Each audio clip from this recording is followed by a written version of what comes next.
उम्मते मुहम्मदी हो हम फ़क़त ये तेरे करम है बलग़ल औला बिकमालिही कशफ़त दुजा बिजमालिही हसनत जमीअ ख़िसालिही सल्लु अलैहि। আজকের তাফসীরুল কোরআন মাহফিলের অত্যন্ত শ্রদ্ধাভাজন সভাপতি মুআজ্জাজ মুকাররম উলামায়ে কেরাম, উপস্থিত সমবেত সর্বস্তরের প্রাণপ্রিয় মুসলমান ভাইরা, পর্দার অন্তরালে অবস্থানরত অত্যন্ত শ্রদ্ধেয় মা ও বোনেরা, আমাকে বিষয় দেওয়া হয়েছে সূরা ইউসুফের 53 নম্বর আয়াত থেকে 57 নম্বর আয়াত পর্যন্ত। সূরা ইউসুফ এটা একটা ধারাবাহিকভাবে আলোচনা, আগে পিছের আলোচনা আবার কিছু মিল না থাকলে মাঝখান থেকে করলে বোঝাও যায় না, এরকম ঠিক নেই। আর আগে পিছের আলোচনা করা হলে অল্প সময় এটা সম্ভব না, তবে কিছু মিল দেওয়ার জন্য ইউসুফ আলাইহিস সালাতু ওয়াস সালাম তিনার ভাইয়ের কাছ থেকে কিভাবে নেওয়া হলো। সূরা ইউসুফটা আসলে নাজিলই হয়েছে কাফিরদের জবাবে। তারা রাসূলের কাছে প্রশ্ন করছিল যে ইয়াকুব আলাইহিস সালাতু ওয়াস সালাম হলো কানানের বাসিন্দা, সিরিয়া, কানান হচ্ছে সিরিয়া। ইউসুফ আলাইহিস সালাম হলেন ইয়াকুব আলাইহিস সালামের ছেলে, তিনি মিশর গেল কিভাবে? এটা জানার জন্য রাসূলকে প্রশ্ন করা হয়েছে, আর আল্লাহ তার জবাব দেওয়ার জন্য সূরা ইউসুফ কেমনে গেলেন তিনি কানান থেকে সিরিয়া থেকে মিশর পর্যন্ত, সেই কাহিনী বয়ান করতে গিয়ে সূরা নাজিল করছে। আর সূরা ইউসুফ সম্পর্কে আল্লাহ রাব্বুল আলামিন নিজে বলছেন আহসানাল কসাস, সুন্দর কাহিনী। যেখানে আল্লাহ নিজে বলছেন এই কাহিনী সুন্দর, এটা কেমন সুন্দর হইল?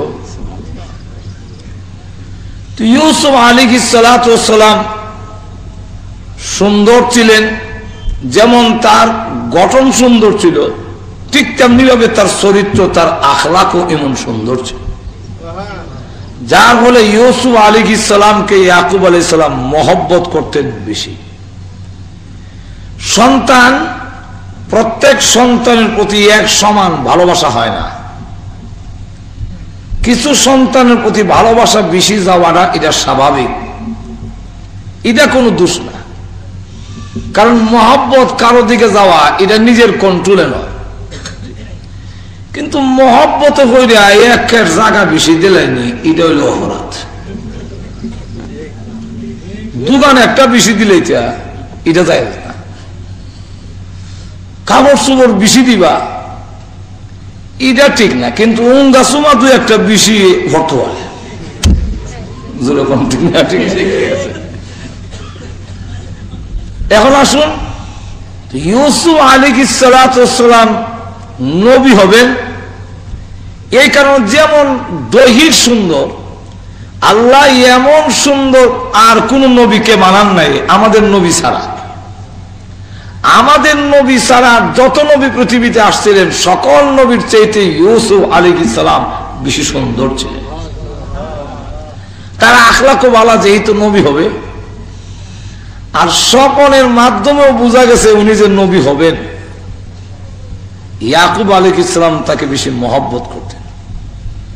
ভাইয়ের দাবি হইল বাকি 10 জন ওনার যে সৎ ভাই, তাদের দাবি হইল যে আমরা 10 জনের একটি জমাত, রুজি রোজগার আমরা করি,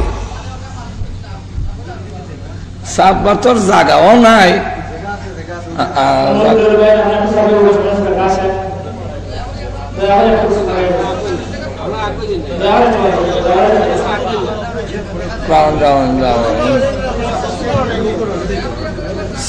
সাইজ করে না হইলে আন্তর্জাতিক খালি কইলি এক বইতো খেলাতে আমরা জায়গা বড় হোক, তাহলে একটু একটু ধাক্কা দিয়া উঠন লাগতো না, যে যেখানে আছেন এখান থেকে একটু ধাক্কা দিলে আদাত যদি আগুয়ান তো সকলের আদাত মিলে কয়েক আত হইব। জোরে কন্টিনিউ, ঠিক না? একটু মেহরবানি করে সামনের দিকে। আলাইহিসসালাম উনার ভাইরা বলেন যে আমরা 10 জনের একটি জমা, রুজি রোজগার করে আমরা আনি, বাবু দে মহব্বত পাওয়ার দাবিদার আমরা। আর বাবা দেখা যায় মহব্বত করে ইউসুফ, মহব্বতের বেলায় আব্বা হতারালি, আমাদেরকে মহব্বত করে এটা আমরাও কইবে। লন্ডন থেকে পয়সা আমি রুজি করে দিই, আর মহব্বত করে দেখা যায় আরেকটারে, তখন আপনারও মিজাজ খারাপ। স্বাভাবিক, মানুষের একটা মানসিক একটা আছে না। আমরা 10 জন, বড় বড় তারা 1 জন, আর আমরা রুজি রোজগার করে দিই। অন্যান্য ওসবা, আমরা হলাম একটি 10 জনের একটি জমাত। মহব্বত আমাদেরকে করার কথা ছিল, কিন্তু আমরা না হইয়া আমরা ইউসুফকে মহব্বত করে, তো এটা তো দেখা যায় আব্বা হওয়া তারাইলেছে। এখন আসুন, তাদের ধারণা হলো ইউসুফকে যদি আমরা সরাই দিতে পারি তখন আর মহব্বত তাহার জায়গা থাকতো না, আমরা দিকে আপনি ঘুরাইব। আর এই কামের লেগে দরকার হয় আমরা তওবা করিলাম, একটা করে লাই, ঠিক হয়েছে। এই যে তাদেরকে শয়তান প্ররোচনা দিল, এমনি কিন্তু তারা খারাপ ছিল না, এরা এত খারাপ না, কিন্তু এই কামটা করিলেছে হিংসার বশীভূত হইয়া, যে ইউসুফকে সরাইতে পারলেই আব্বার ভালোবাসাটা আমরা পাব। এখন দেখা গেল কেমনে সরামু? ইউসুফকে সরাইতে হইলে আব্বার কাছ থেকে আমরা তার হিতাকাঙ্ক্ষী, তার কল্যাণকামী এটা কইয়া আব্বার কাছ থেকে আগে নেওয়া লাগবে, নিয়ে করে জনগণ মতো বাড়িতে আমরা হত্যা করে ফেলবো, অথবা এমন জায়গায় ফেলে দিব যে হ্যাঁ আর ফিরা জীবনে কোনোদিন থাকতো না। 10 জনের মধ্যে বড় যে একটু বড় ভাই, কিন্তু এমনি একটু সরল থাকে, বড় ভাইটা হয় একবারে মারণ ঠিক, একটা কুয়া ফালে দিলে বেলা মানি না। চলো, ইউসুফ আলাইহিস সালামকে নেওয়ার জন্য বাবার কাছে গিয়ে বলে, আব্বা ইউসুফের বেলায় আপনি আমাদেরকে বিশ্বাস করেন না, অথচ আমরা তার বড় ভাই, আমরা তার হিতাকাঙ্ক্ষী, আমরা তার কল্যাণ কামনা করি, দেন না আমরা সাথে। আমরা যে জঙ্গলে যাই, সেখানে ফল ফ্রুটের গাছ আছে, একটু আনন্দ করবে, ফল ফ্রুট খাইবো আমরা সাথে। বাবা ডাক দিয়ে কয়, আমার ভয় হয় বাঘে নিয়ে খেয়ে যায়। পরবর্তীতে তারা কিন্তু কইছে বাঘে খাইছে। কথাটা কইলাম ভুললে ইয়াকুব আলাইহিস সালাম মৃত্যু কইছে, বাঘ কোনায় গেছেন নাই জানি না, বাঘ নামটা তো হইলে ইয়াকুব নবী কইল। তাফসীরে মাযহারিতে লেখে ইয়াকুব আলাইহিস সালাম ভাগে খাইলো, ওইটা কইলো কেন? আইয়াকুলাহু যিব। তাফসীরে মাযহারিতে লেখেন যে ইয়াকুব আলাইহিস সালাম একদিন স্বপ্নে দেখেন ইউসুফ নিচে আর উনি পাহাড়ের টিলায়। এমন সময় 10টা বাঘ আয়া তারা ঘেরাও করছে। ইউসুফ আলাইহিস সালাম তখন বলতেছেন, আব্বা বাঘে আমাকে ঘেরাও করে ফেলছে। কিন্তু ইয়াকুব আলাইহিস সালাম যে পাহাড়ের টিলায় আছে সেখান থেকে তিনি আসাও সম্ভব না। এমন সময় দেখে বাঘে যখন হামলা করলো, ইউসুফ আলাইহিস সালাম একটা গর্তের মধ্যে পড়ে গেল, বাঘে আর লাগা হয়েছে না। এর ব্যাখ্যা তিনি করলেন যে এই বাঘ 10টা বাঘ হলো আমার 10 ছেলে, আর আমি বাবা হইয়া ও ইউসুফকে তাদের হাত থেকে রক্ষা করতে পারবো না।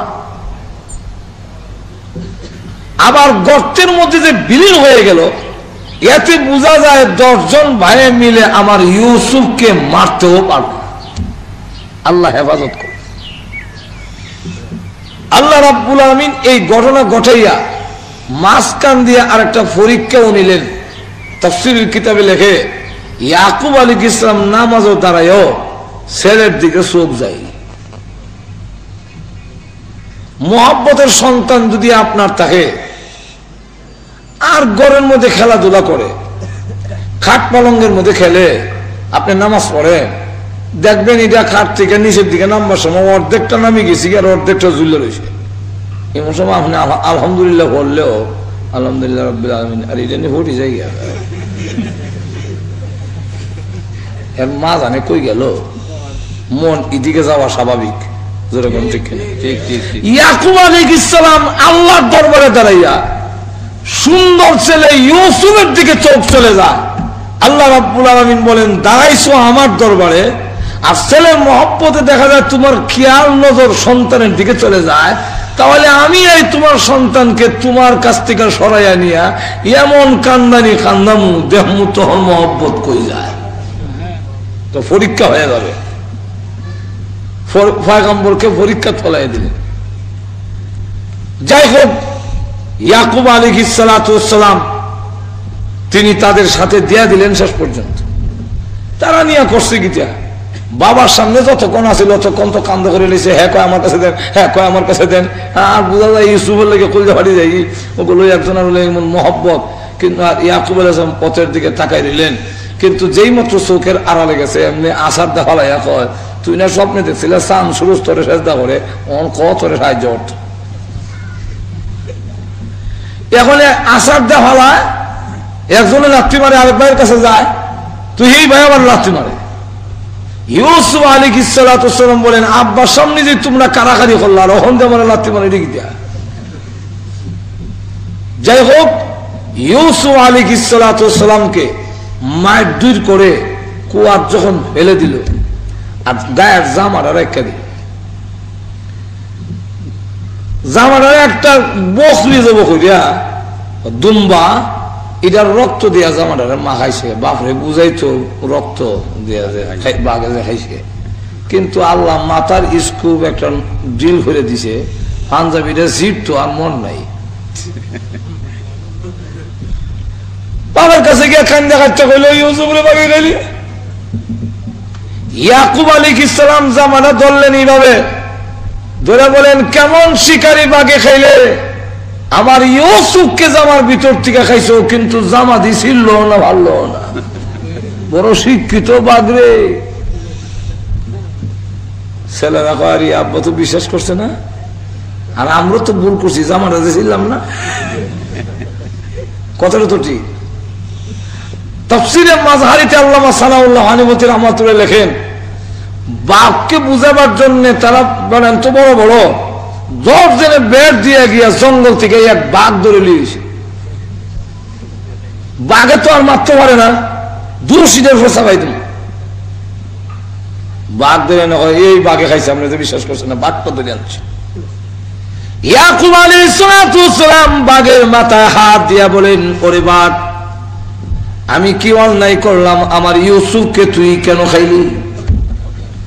আল্লাহ রাব্বুল আলামিন এমনি বাঘের জবান খুলে দিয়েছে।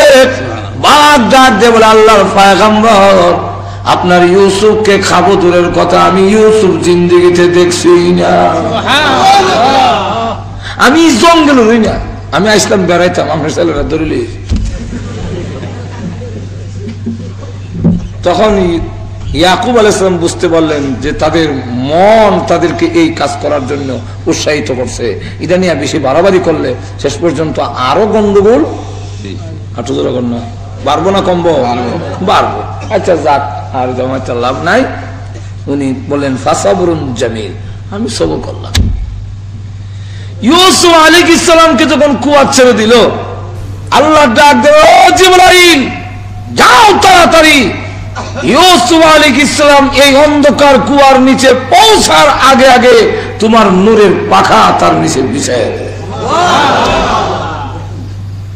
জিবরাইল আলাইহিস সালাম বলেন, আমি কই আর ইউসুফ কই? কত দূর?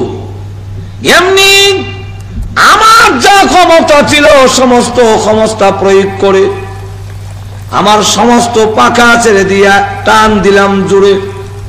টান দেওয়ার পরে তাকায় দেখি কুয়ার ভিতরে আমি আগে পৌঁছে গেছি, ইউসুফ এখনো আসে নাই। আমি এমনি ইউসুফকে আমার পাখার মধ্যে লুট পালাইলাম, এরপর একটা হাতর আছে এটার মধ্যে বয়াইলাম, জিজ্ঞাসা করলাম এখানে কুয়ার মধ্যে কেমনে আইলে? কোথা আমার বাইরে ফেলাইছে। তোমার বাইরে ফেলাইলো কি অন্যায় করছিল?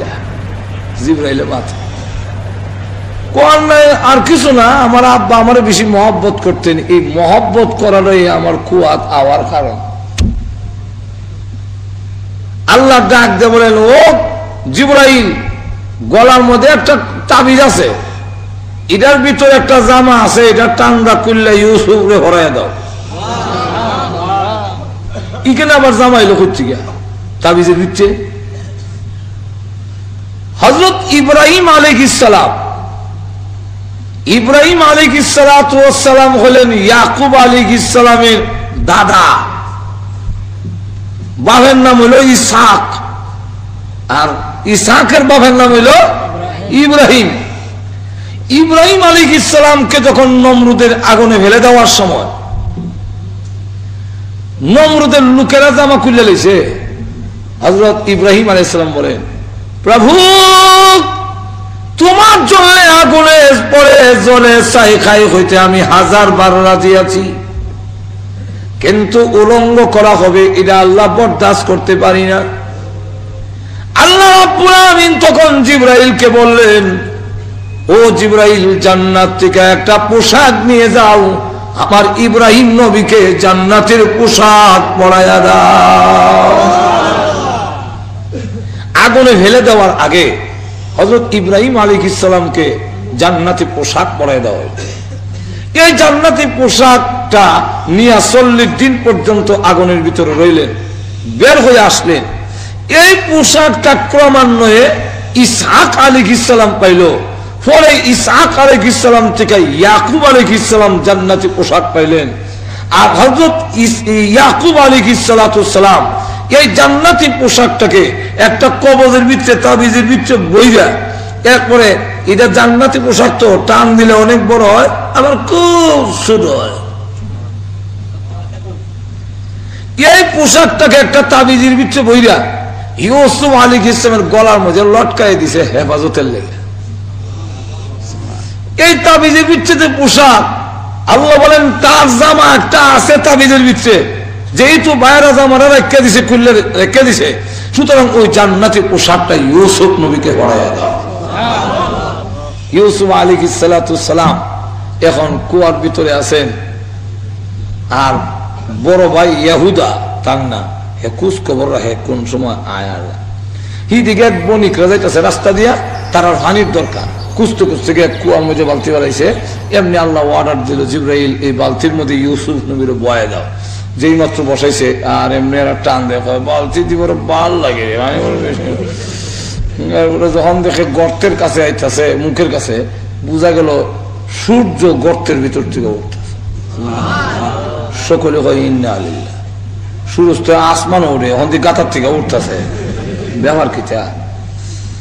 যেই মাত্র কাছে আইসে এমনি কয়, একটার নাম হইলো বাসির, আরেকটার নাম হইলো বুশরা। ডাক দিয়া কয়, ইয়া বুশরা হাজা গুলাম, এটা হইলো একটা ব্যাখ্যা। আরেকটা ব্যাখ্যা হইল, ইয়া বুশরা, হে কি সুসংবাদ, কি আনন্দ দীক্ষা দা, এমন সুন্দর গুলাম জিন্দিগিতে, এমন সুন্দর ছেলে জিন্দিগিতে দেখি নাই, সূর্য সেটা লাল দেখা যায়। পাইলেছি গুলাম দিয়ে হইলেছি পানি হইতে গিয়া। আর যেই মাত্র ইউসুফ আলাইহিস সালামকে কুয়ার বাইরে উঠাইলেন, চেহারার আলো ওনার বাবার বাড়ির গিয়া বাড়ি লাগছে।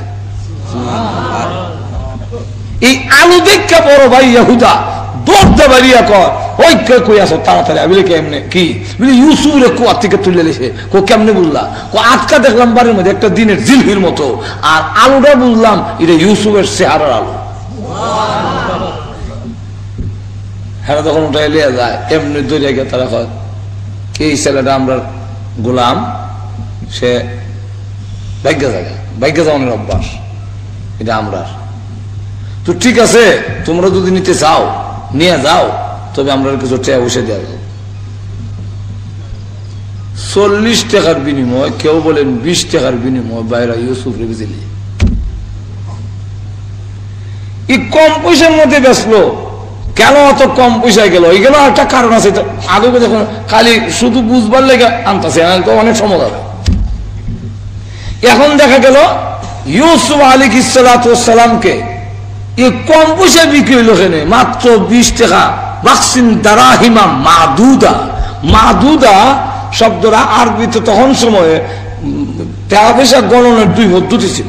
একটার নাম মাদুদা, আরটার নাম মাজুনা। গণ্যা দেওয়ান আর একটা হলো মাইপা দেওয়ান। তো 20 পর্যন্ত, কেউ বলেন 40 পর্যন্ত কত, 1 2 3 4 5 6 7 গন্ত। 40-এর হয়ে গেলে আর গণাগানি নাই, মাইপা দাঁড়াও। তো আল্লাহ কোরআনে বলছেন মাদুদা। এতে বোঝা যায় 40-এর উপরে ছিল না, 40-এর নিচে ছিল। এত কম পয়সায় বিক্রি হলো কেন? একদিন ইউসুফ আলাইহিস সালাম নিজের চেহারা পানির মধ্যে দেখা যায়। অনেক সময় তালাবো গেলে পানির মধ্যে নিজের দেখা যায়নি, পানির মধ্যে নিজের দেখা তখন কয়, ওহ অত সুন্দর যদি কোন গোলাম হইতো, মানুষে কোটি কোটি টাকা কিনলে হইলে। আল্লাহ কথা রাখো, কম পয়সায় বেচা দেখাই দিব যে সুন্দর হইলে দামি বেশি হয় না, আমি আল্লাহ দামি না বলবে। এখন বেচা লাই আর কয় এটা বারবার কিছু অভ্যাস আছে, তোমরা বললাম নজর রেখো। এটা কয়ে দেওয়ার উদ্দেশ্য হইলো এরা যেন ভালো করে নজর দিয়ে নেওয়া যায়। মাঝখান থেকে পত্রিকা বাইকার না আইতে পারে, বাড়ির জন্য না আইতে পারে, তারা হলে যায় বান্ধি লেছে। সামনে বসে মার কবর, হযরত ইউসুফ আলাইহিস সালাম মার কবরের সামনে দাঁড়াইয়া চোখের পানি ছেড়ে দিয়া কান্দে আর বলে, মা তোমার ইউসুফের হাতে এখন বান্দা, পায়েও বেঁধেছে, আমি যেন দৌড় দিতে না পারি। মার কবরের পার দাঁড়াইয়া যখন কান্দে, তারা একটু সামনে অগ্রসর হয়ে গিয়েছিল। হঠাৎ করে পিছনের দিকে তাকায়া দেখে ইউসুফ নাই। করি বাগার বস্তু ঠিকই আছে, দেওয়া যায় দেখে কবরস্থানে কান্দা। যাই হোক, এইভাবে যখন মিশরের বাজারে নিয়ে উঠলো, তখন দেখা গেল হিরিক পড়ে গেল কেনার জন্য। কিনতে গিয়া শেষে জুলাইখাও প্রার্থী, জুলাইখার স্বামী হইল ওই দেশের অর্থমন্ত্রী। কি মন্ত্রী? আর টেহার মন্ত্রী, আজিজে মিসির বলা হয়। তো টেহার মন্ত্রী যে এবারের বউ জুলেখা, সেও এই ইউসুফকে কেনার জন্য আসে। শুধু জুলেখা না, হাজার হাজার লোক কেনার জন্য আসে। এবং শুধু হাজার হাজার লোক না, এই দেশের সবচেয়ে বড় ব্যবসায়ী যিনি, তিনিও এই সদাগর। কিন্তু এখন ইউসুফরে কে কিনবে, কার বন্ধক পড়ে? জুলেখা তার স্বামীকে বলল, যে কোনো মূল্যে হোক ইউসুফরে আমার খরিদ করে দিতে হবে, আর না হয় তোমার সংসার করা সম্ভব নয়, তোমার আসল কথা ফাঁস করে দেব। এটা কোনটা? এটা একটা কারণ আছে, কইলাম না, সব কইতে গেলে অনেক লম্বা। জুলেখা স্বপ্নে দেখছিল ইউসুফ আলাইহিস সালামকে, দেখা পাগল হয়েছিল। জিজ্ঞাসা করছিল, তোমাকে আমি পাবো কোথায়? বলে আমাকে আজিজে মিসির হিসাবে পাবে। এখন এই জুলেখার যত বিয়ার প্রস্তাব আসে, কোন প্রস্তাবে রাজি হয় না। জুলেখার বাবা ছিল ইয়ামনের রাজা, সেই ইয়ামন দেশের রাজার কন্যা হলো জুলেখা। জুলেখা একমাত্র কন্যা। এখন কারো কাছে যখন রাজি হয় না, আজিজে মিসির ছাড়া, মিশরের যিনি অর্থমন্ত্রী, সে ছাড়া কারো কাছে বিয়ে বসবে না। এখন আজিজে মিসির যে এবার বিয়ে করার যোগ্যতা নেই।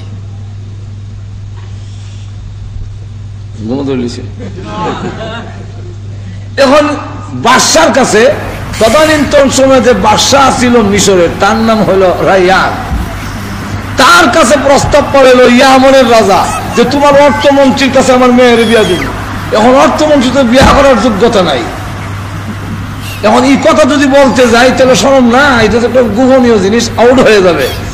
এখন বললো ঠিক আছে, রাজি আছি বিয়া করামু, কিন্তু আমরা দাম আনলইয়া তোমরা দেশে যেতাম না, যদি তুমি মেয়ে লইয়া আমরা দেশ হইয়া বিয়া দাও রাজি। এর অর্থ হইলো কোনো বাদশা তার নিজের মেয়েকে আরো জনের বাইতাই নিয়ে বিয়াতে দিব দিব।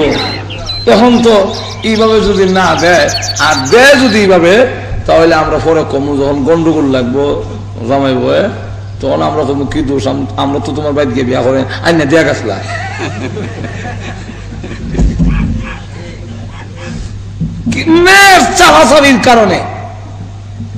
চাপাচাপির কারণে বাধ্য হয়েছে আইনা বিয়া দিতে। ইয়ামন্ত্রীকে মিশর আইসা অর্থমন্ত্রীর কাছে জুলেখাকে বিয়া দিল। বাসর রাত্রিতে যখন আজিজে মিশরে দেখলো, দেখা হয় তুমি ন, তুমি না, স্বপ্নে যে দেখছিলাম ইদার ওনার স্যার হয় তোমার মিল। যাই হোক, এখন তো বিয়া হয়েছে চলছে।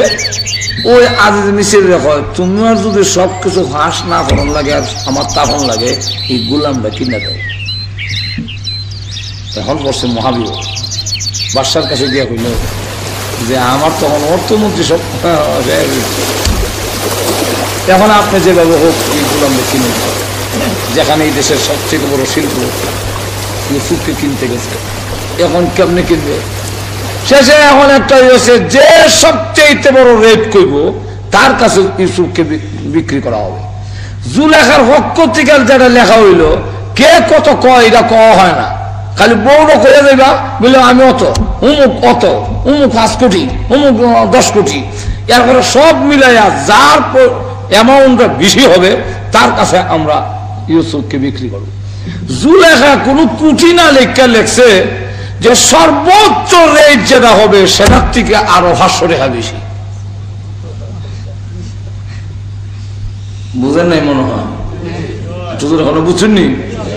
সর্বোচ্চ রেট যেটা হবে 5 কোটি হোক আর 100 কোটি হোক, সর্বোচ্চ রেট যা হবে এটার থেকে আমি 500 বেশি। এখন যত রেডি হয় শেষ পর্যন্ত জুলেখাই পাইল। ঠিক নেই। এখন জুলেখা দেখে এই ছেলে কুয়াত যখন ফালাইছিল তখন তার বয়স 17, আর যখন জুলেখার গড়ে গেছে তখন 18-19 এরকম বয়স হবে। কথা বুঝেন? এখন জুলেখা তার প্রতি আসক্ত হইয়া গড়ের ভিতরে নিয়ে 7টা গেট লাগাইয়া, একটা মূর্তি আছিল, কারণ জুলেখা হইলো এ দেশের লোক হইলো মূর্তি পূজারী, মূর্তির কাপড় দিয়ে ঘুরছে। কয়টা বুড়ো খেলে গা, কয়টা আমার মাবুদ, এটার সামনে কেমনে এটা করতাম, গেট লাগাইছে। ইউসুফ আলাইহিস সালাম কেমন কয়, যখন কইছে যে এটার কাপড় দিয়ে ঘুরি লাইছে যেমন না দেখে, ইউসুফ আলাইহিস সালাম কয়, প্রভু জুলেখা তার খুদাকে তার মাহবুদকে কাপড় দিয়া ডাকতে পারে, কিন্তু আমি তো এমন মাহবুদে বিশ্বাস করি যেই মাহবুদকে পর্দা দিয়া ডাকা সম্ভব নয়।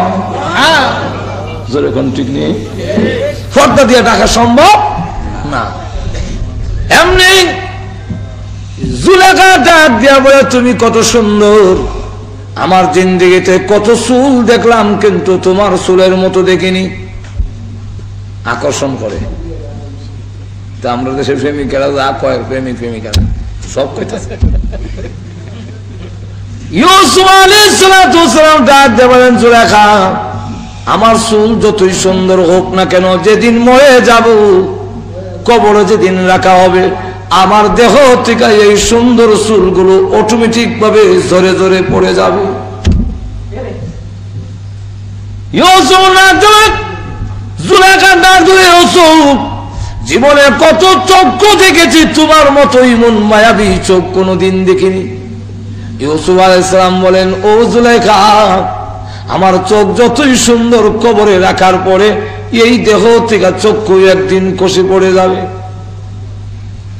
জুলেখা যত আকর্ষণ করার জন্য চেষ্টা করে, ইউসুফ আলাইহিস সালাম এটা কবরের দিকে, পরকালের দিকে ধাবিত করে। কোন অবস্থায় যখন হয় না, ইউসুফ আলাইহিস সালাম বলেন, এমনি তাকায় দেখে বাবা এই আঙ্গুল কামড় দিয়া ইয়াকুব আলাইহিস সালামের ছবি ইউসুফের সামনে তুলে ধরেছে। বাবা আঙ্গুল কামড় দিয়া যেমন বোঝা যায় বড় চিন্তিত। কেউ বলেন ওয়ালা তাকরাবুজ জিনা, এই আয়াত চোখের সামনে ভেসে উঠেছে। ইউসুফ আলাইহিস সালাম তখন ভাবলেন, আমি কেন বৈশা দোয়া করলে আল্লাহর দরবারে দোয়া কবুল হবে না, গ্যাপটা পূরণ করতে হবে। দরজা পর্যন্ত একটা গ্যাপ আছে না, একটু জোরে কেন না, তাই ইউসুফ আলাইহিস সালাম বলেন, প্রভু আমি দৌড় দেই, আমার যুদ্ধের ক্ষমতা আমি শেষ করি, এরপরে তুমি সাহায্য করো। যখন ইউসুফ আলাইহিস সালাম দৌড় দিয়েছেন, জুলেখা ডাক দেয়া করে, মোল্লারা কিছু ব্যাগ করলো, 60টা গেট লাগাই, দৌড় দিলে কি কাম হবে? কপালটা ভাঙবা, নাকটা ভাঙবা, দুইটা কাম হবে না। ইউসুফ আলাইহিস সালাম যেই মাত্র গেটের কাছে গিয়ে পৌঁছেছে, নাক দরজায় লাগার আগে আগে আল্লাহ প্রথম দরজা খুলে দিয়েছে। জুলেখা কয়ারি অন্দি খুলে গেল অটোমেটিক চাবি ছাড়া, এমনি ভিসে দৌড় দিছে। দৌড় দিয়ে গিয়ে পাঞ্জাবির কোনার ধরে যাইছে, আর এর পিছিয়ে গেটের সামনে গেছে খাড় হয়, আবার নাকটার বাড়ি লাগবার আগে উবাইল এই সুযোগে আমার কোনার ধরে, আর গেট খুলে গেল দৌড় মারে, তো আবার পাঞ্জাবির কোন আছে সিরা রেখা দেয়। 7টা গেট অতিক্রম করে যেই মাত্র খালি দরজা তাইছে, আজি যে মিছির যে জুলেখার স্বামী সে হয়, আর এমনি মহিলা তো খুব তাড়াতাড়ি আবার কথা বানাইতে পারে, ঠিক নেই, কথা খুব তাড়াতাড়ি বানাই দেবো। এমনি কয়, দেখো তালিমুল গুলামের কি বিচার হওয়া দরকার, যে তার মালিকের সাথে ওয়াইফের সাথে ইমন কাম করতে চায়, শাস্তি কঠোর শাস্তি হওয়ার দরকার, অথবা জেল হওয়ার দরকার। মানে ভাই সালা আগুই দিলাইছে, আবার নিমারেলা। ইউসুফ আলাইহিস সালাম কয়, আমি এটা কিছু জানি না, আমার বরং দরজা নিয়ে লাগাই লাইছি। তো গুলামের কথার চাইতে বউর কথার দাম বেশি হইতো না, ম্যাডামের কথা আমার দাম বেশি না, চাকরের কথা গুরুত্ব দিলাইব। এখন দেখা যায় ইউসুফ আলাইহিস সালাম যতই কয় হয় না। আর এমন সময় এক বাচ্চা, এক মহিলা বাচ্চা, দুধের বাচ্চা কোলে ঘটনা দেখে লেগেছে, বাচ্চার কাছে আল্লাহ জবান করলেন, বাচ্চা যদি কইতো ইউসুফ দোষী আর জুলেখা দোষী, ইউসুফ সত্যবাদী, এটা হয়তো মনে করতে পারতো যে বাচ্চা কোন জাদুঘাত করে তার জবান কথা বের করলে। বাচ্চা রায় না দিয়া আজিজ মিছিল জজ বানাইয়া, বিচারপতি বানাইয়া বাচ্চার কয়, ও আজিজে মিছিল কে দোষী, এইভাবে না কইয়া কাকা দেখো পাঞ্জাবিটা আর সামনে দিয়ে হারা না ভিসি দিয়ে হারা। যদি ভাড়াটা সামনে দেওয়া হয় ইউসুফ দোষী, আর ভাড়া যদি ভিসে দেওয়া হয় জুলেখা দোষী। যখন চাই দেখে ফিসাতে ভাড়া, বুঝে লাইছি গো তুমি দোষী। ঠিক কিনা? ঠিক ঠিক, তুমি দোষী, যাও ওয়াস্তাগফিরি যামবিকি, তোমার অপরাধের জন্য এদিকে তার কাছে ক্ষমা চাও। আর তার ইউসুফ আচ্ছা এটা বাদ দিলাম, ইউসুফ এটা বাদ দাও। কিন্তু জেলে ঢুকাইবার ব্যবস্থা করে দিছে। ইউসুফ আলাইহিস সালাম একটা দোয়া করে দিয়েছে আল্লাহর কাছে, আরো বহুত ঘটনা এখানে। দোয়া করে দিয়েছে, আল্লাহ এই দেশের মন্ত্রী পাড়া এলাকার মধ্যে একটা গুঞ্জন হচ্ছে, অর্থমন্ত্রীর বই রেখিতা করলো, অর্থমন্ত্রীর বই রেখিতা করলো। এখন অর্থমন্ত্রীর বউ কয় আমি কি করলাম, তাহলে বুঝাই দিই কারে কয়, দাওয়াত দিয়ে না বললে বুঝাই দিছে ইউসুফ কারে কয়। তখন বলে হাত কেটে দিয়েছে, বলে জুলেখা আমি তো হাত কাটছিলাম না, তোমরা দিয়ে হাত কেটে দিয়েছো, তোমরা দিয়ে আমার থেকে ডাবল দোষী। সকলে কয় না, ইমন গুলাম হইলে, কারণ তারা কয় দেখে কয় সুবহানাল্লাহ, হঠাৎ করে দেখে কয় মা হাযা বাশারা ইন হাযা ইল্লা মালাকুন কারীম।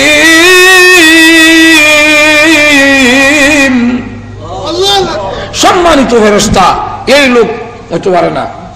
তখন বলে কয় তোমার মালিকে যখন তুমি যার গোলাম তার ওয়াইফে যখন চায়, তুমি তার আকাঙ্ক্ষাটা কিছু আবদারটা রাখো না। মহিলারাও ক্যাম্পাস করে। তখন ইউসুফ আল্লাহ আমার জেলও যখন ছাড়া আর কোনো উপায় নাই। আল্লাহ জেল যখন তুমি নিজে কইলে শুধু জেলই যাও। জেলের নাম কইলাখানে। ইউসুফ আলাইহিস সালাম জেলে রইলেন 7 বছর 7 মাস 7 দিন নিরপরাধ। জেলখানার ভিতরে একদিন জিবরাইল গেছে। তখন ইউসুফ আলাইহিস সালাম জিজ্ঞাসা করেন, এই জেলের ভিতরে কেন আইলেন আপনি? জিবরাইল এখানে সব সুর বদমাইশ, 2 নম্বর লোক, গান্দাখোর, মদখোর, সবই গেল এমন একটা অপবিত্র জেলখানার ভিতরে। আপনি জিবরাইল কেন আইলেন? তখন জিবরাইল কয়, যেখানে ইউসুফ নবীর মতো পয়গম্বর এই জেলের ভিতরে এসেছে, এই জেলখানা আর অপবিত্র রয়েছে না, পবিত্র হইয়া গিয়াছে। বাদশাহ এরপরে স্বপ্ন দেখলো, এক স্বপ্ন, 7টা গরু তরু তাজা নীল নদীর থেকে উঠতেছে, পানির থেকে বেরিয়েছে, বিরাট দুধে ভরা, আবার 7টা ফেক থেকে বাড়িছে, অদ্ভুত প্রাণী আয়া খাইলি আছে, সব শেষ, ছিঁড়ে ফেলা খাইয়া শেষ। ইটার স্বপন জিগে বেলিগা, এটার বহুত ঘটনা। জেলের ভিতরে তার একটা প্রভাব সৃষ্টি হয়েছে। জেলের ভিতরে যে সিদ্ধান্ত স্বপ্নে দুজনে দেখছিল, উনি যা রায় দিছে সেটার মতোই হয়েছে। এরা গিয়া বাড়িয়া গিয়া কয় বাদশার কাছে, আপনি যে স্বপন দেখছেন, এই স্বপনের ব্যাখ্যা জানতে হইলে জেলের ভিতরে যে ইউসুফ আছে ওনার কাছে যেতে হবে। তো ওনার কাছে যাওয়ার পরে গেছি গেছে, উনি যখন কইয়া দিছে, বাদশার মোটামুটি মানে মন হতো হয়েছে, তখন কয় উনারে বের করে আনো। উনি বললেন, বের করে আমি এইভাবে আসবো না, আমি আগে নির্দোষী এই কথা ঘোষণা দিতে হবে, আর না হয় জেল থেকে বের হবো না। আমার যদি দুর্নীতি মামলা জেলে নিয়ে আড়াইয়া দেয়, আমার দুর্নীতি নাই, কিন্তু ইয়ার পরে যদি জেলের ভিতরে না ঢুকাইয়া দেয়, আর এর পরে আমার আপনি বেরিয়ে জানিয়া দেন দেন বাড়ি, তো আর নির্দোষী না দোষী এটা বাড়িবার অর্ডারটাতে দিছে, একটা দৌড় দিলাম বলে যখন ঠিক না ঠিক না। আল্লাহর রসুল প্রশংসা করে কয়, 7 বছর 7 মাস 7 দিন জেল খাটার পরে যে লোকটার অর্ডার হইলো, তুমি জেল থেকে বের হয়ে চলে আসো, তুমি মুক্ত, তোমাকে মুক্তি দেওয়া হলো, কিন্তু ইউসুফ আলাইহিস কয় আমি বের হব না যতক্ষণ পর্যন্ত আমি নির্দোষী এই কথা ঘোষণা দেওয়া না হবে। রসুল বলেন, আমি হইলে দৌড়তে পারি গেলাম বলে। আসলে রসুল বাড়ি তো না, কিন্তু রসুল বুঝাইতে চায় যে আমি হইলে বাইরে যেতাম। ইউসুফ নবী তো ইয়ার পরেও কয় নির্দোষী না হইয়া আমি বের হব না। এখন কেন? ও এখন আমার আয়াতে আসে, যেখানে দিছে, কথা বুঝছেন, আয়াত যেখানে দিছে 53 নম্বর আয়াত, ওই 53 নম্বর আয়াতের মধ্যে এতক্ষণে আসেন। 53 নম্বর আয়াতের মধ্যে গড় আগে এই 52 নম্বর আয়াতে বলেন, যালিকা লিয়া'লামা আন্নী লাম আখুনহু বিল গায়ব। কেন? আমি এই কথা জানা দেওয়ার জন্য আজিজে মিসরকে, যে আমি যারা জায়গা দিলাম আর আমার করে খাইয়া আমার করে দেখা অত বড় বিশ্বাসঘাতকতা ছেলেরা করলো, যে আমার স্ত্রীর ইজ্জত নষ্ট করলো বা আমার স্ত্রীর সাথে ভালোবাসা স্থাপন করলো, এটা বড় একটা অকৃতজ্ঞর কথা, যেরকম ঠিক না। আমি আজিজ মিসরকে জেল থেকে বের হয়ে এই কথা জানাই দিতে চাই, এই কথাটা জানাই দেওয়ার জন্য, প্রকাশ করার জন্য, যে তার অনুপস্থিতিতে আমি তার সাথে কোনো খেয়ানত করি নাই। আরো জোরে কন, যালিকা লিয়া'লামা আন্নী লাম আখুনহু বিল গায়ব। আখুনহু বিল গায়ব দিয়া হইলো আখুনহু, হু দিয়া হইলো আজিজে মিসর। কথা বুঝছেন? লাম আখুনহু বিল গায়ব, তার অনুপস্থিতিতে, তার গায়বে অবস্থায় আমি তার স্ত্রীর সাথে কোনো খেয়ানত করি নাই। আর যারা খেয়ানত করে এরা কখনোই সঠিক পথ পায় না, হেদায়েত পায় না, সে পথভ্রষ্ট হয়, সে ধ্বংস হয়। আর কোন কোন তাফসীরকাররা বলেন, যালিকা লিয়া'লামা আন্নী লাম আখুনহু বিল গায়ব। এখানে লাম আখুনহু বিল গায়ব দিয়া ইউসুফ নয়, জুলেখা। জুলেখা তার অপরাধ স্বীকার করে, আমি অপরাধ করেছি, আমি অন্যায় করেছি, ঠিক, আমি ইউসুফের প্রতি আসক্ত হয়েছিলাম, আসক্ত হওয়ার মতো যুবক ছেলেছিল, এমন সুন্দর হইলে মানুষের স্বভাব, মানুষের মজ্জাগত একটা জিনিস আল্লাহ দিয়েছেন, আকর্ষণ হওয়াটা, সুন্দর হইলে ওই দিকে আকর্ষণ যায়, আমি তার প্রতি আসক্ত ছিলাম, এটা ঠিক। এই কথা স্বীকার করে আজিজ মিসরকে জানাইয়া দিতে চাই, ও আজিজ মিসর, আমি শুধু একটু ভালোবাসাই করেছিলাম, কিন্তু এর চাইতে আর কোন জঘন্য কাজে আমি লিপ্ত হই নাই। আসক্ত হয়েছিলাম, আসক্ত হওয়ার মতো যুবক ছেলে ছিল, হোক এমন সুন্দর হইলে মানুষের স্বভাব, মানুষের মজ্জাগত একটা জিনিস আল্লাহ দিয়েছেন, আকর্ষণ হওয়াটা সুন্দর হইলে ওই দিকে আকর্ষণ যায়। আমি তার প্রতি আসক্ত ছিলাম, এটা ঠিক। এই কথা স্বীকার করে আজিজ মিসিরকে জানাইয়া দিতে চাই, ও আজিজ মিসির, আমি শুধু একটু ভালোবাসাই করেছিলাম, কিন্তু এর চাইতে আর কোনো জঘন্য কাজে আমি লিপ্ত হই নাই। কথা বলছেন?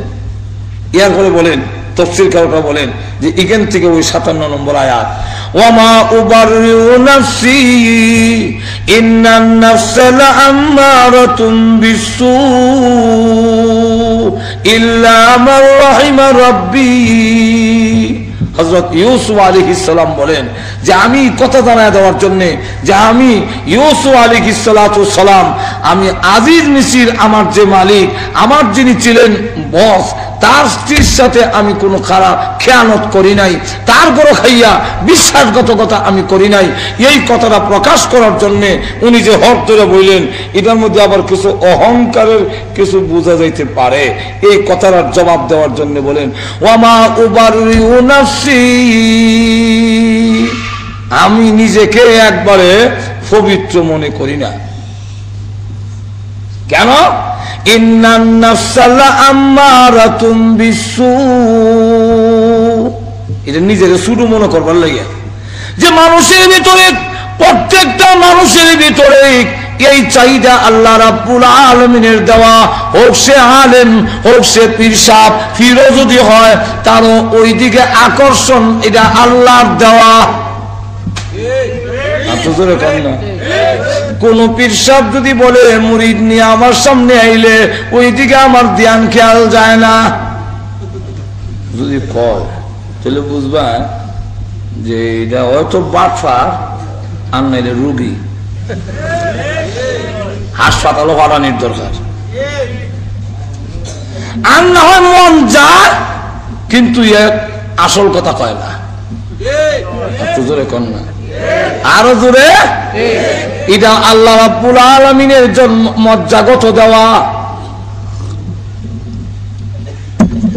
ইউসুফ আলাইহিস সালাতু ওয়াস সালাম বলেন, ওয়ামা উবাররিউ নাফসি, আমি একবারে পবিত্র নই।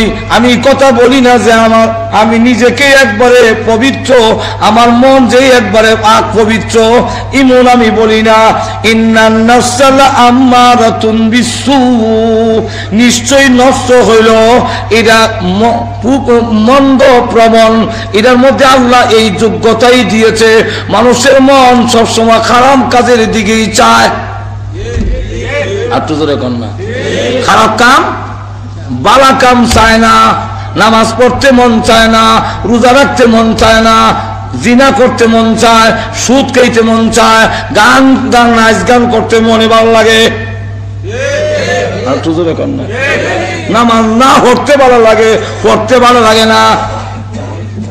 আর তো জোরে কন না, মনের মধ্যে, মানুষের মনের ভিতরে আল্লাহ এই চাহিদা দিয়েছেন যে মানুষের নফসের কামই হলো গুনার দিকে ইরারে দাবিত করা। এটা নফসের কামই। ওয়ামা উবাররিউ নাফসি ইন্নান নাফসা লাআম্মারাতুন বিসসু ইল্লা মা রাহিমা রাব্বি। কিন্তু আল্লাহর যদি দয়া হয়, আল্লাহর যদি রহমত হয়, আল্লাহর দয়া যার প্রতি হবে সেই গুনার কাম থেকে বাঁচতে পারবে। জোরে বলেন ঠিক না? ঠিক না?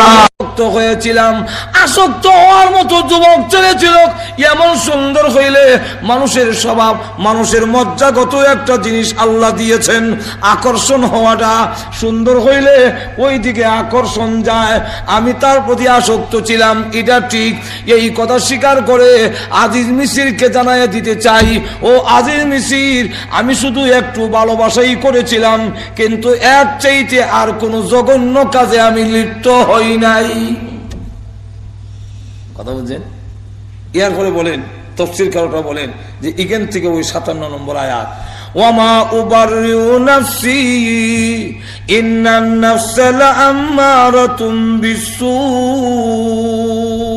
ইল্লা মা রাহিমা রাব্বি। হযরত ইউসুফ আলাইহিস সালাম বলেন যে আমি কথা জানায় দেওয়ার জন্য যে আমি ইউসুফ আলাইহিস সালাতু সালাম, আমি আজিজ মিসির, আমার যে মালিক, আমার যিনি ছিলেন বস, তার স্ত্রীর সাথে আমি কোনো খারাপ খেয়ানত করি নাই, তার গরো খাইয়া বিশ্বাসঘাতকতা আমি করি নাই। এই কথাটা প্রকাশ করার জন্য উনি যে হর ধরে বললেন, এটার মধ্যে আবার কিছু অহংকারের কিছু বোঝা যাইতে পারে। এই কথাটার জবাব দেওয়ার জন্য বলেন ওয়ামা উবাররিউ নাফসি, আমি নিজেকে একবারে পবিত্র মনে করি না। কেন? ইন্নান নাফসা লাআম্মারাতুম বিসসু, এটা নিজের শুরু মনে করবার লাগে যে মানুষের ভিতরে, প্রত্যেকটা মানুষের ভিতরে এই চাহিদা আল্লাহ রাব্বুল আলামিনের দেওয়া। হোক সে আলেম, হোক সে পীর সাহেব, ফিরো যদি হয়, তারও ওই দিকে আকর্ষণ, এটা আল্লাহর দেওয়া। কোন পীর সাহেব যদি বলে মুরিদ নিয়ে আমার সামনে আইলে, ওই দিকে আমার ধ্যান খেয়াল যায় না।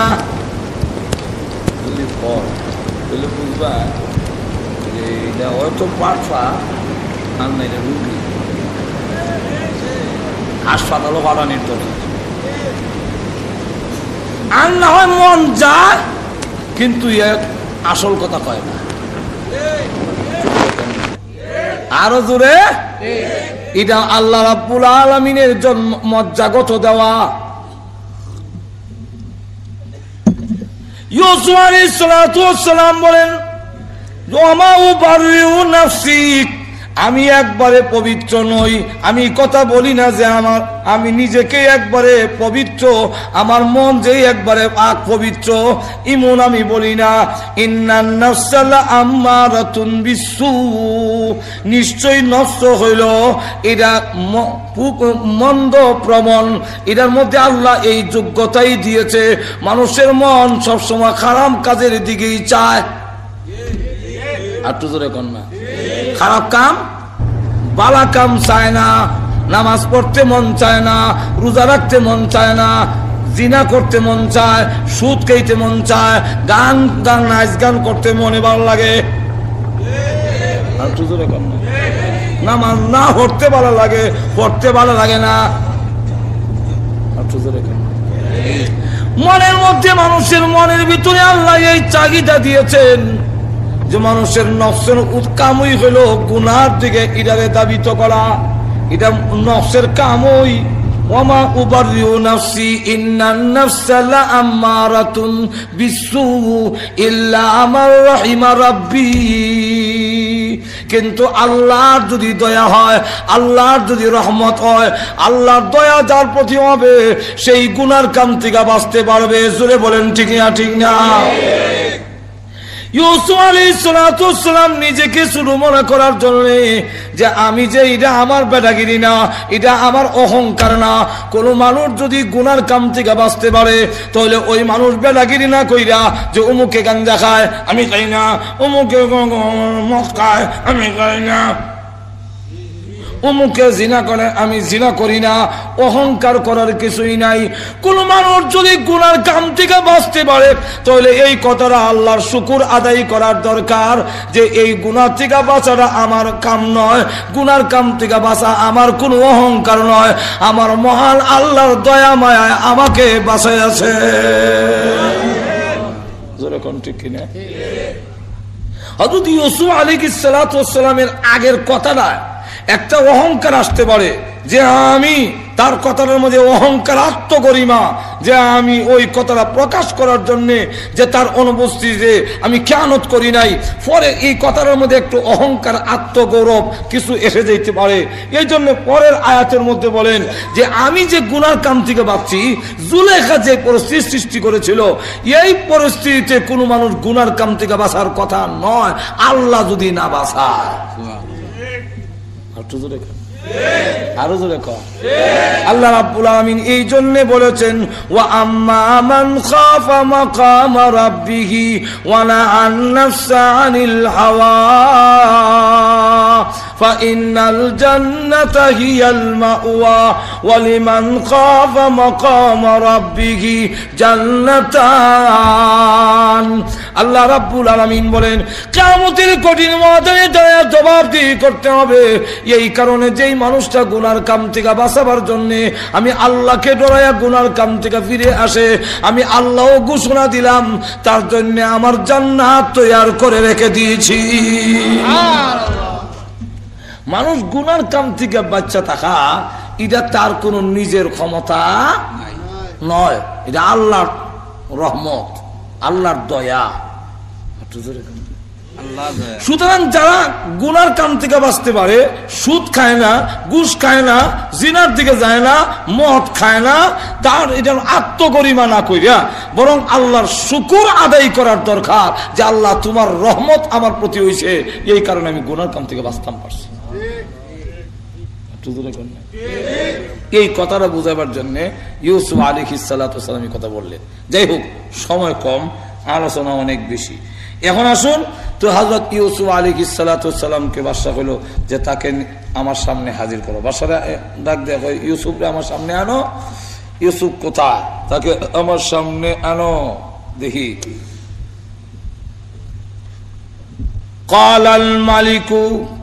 ক্বালাল মালিকু উতুনি বিহি।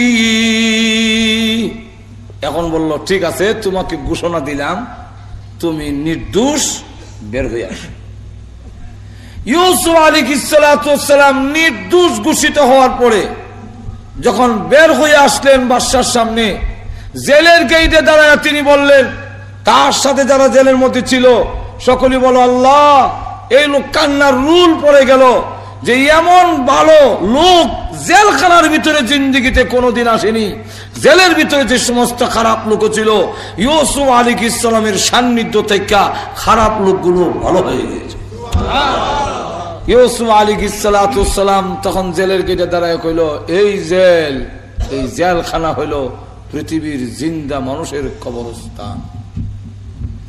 জিন্দা মানুষের কবরস্থান, এটা হলো জিন্দা কবরস্থান। আর এটার মধ্যে দুঃখ কষ্টের জায়গা,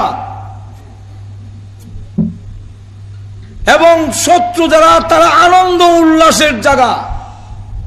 কথা হয়ে বের হয়ে আসলো আর বলে, আল্লাহ বাদশার সামনে যাচ্ছি, আমি দুনিয়ার কারো করুণা চাই না, আমি তোমার কল্যাণ এবং তোমার করুণা চাই। আল্লাহ বাদশার কোনো করুণা আমি চাই না, বরং আমি চাই তুমি আমার প্রতি কল্যাণ নাজিল করো, তুমি আমার প্রতি তোমার করুণা দয়া নাজিল করো। বাদশার দরবারে গেল।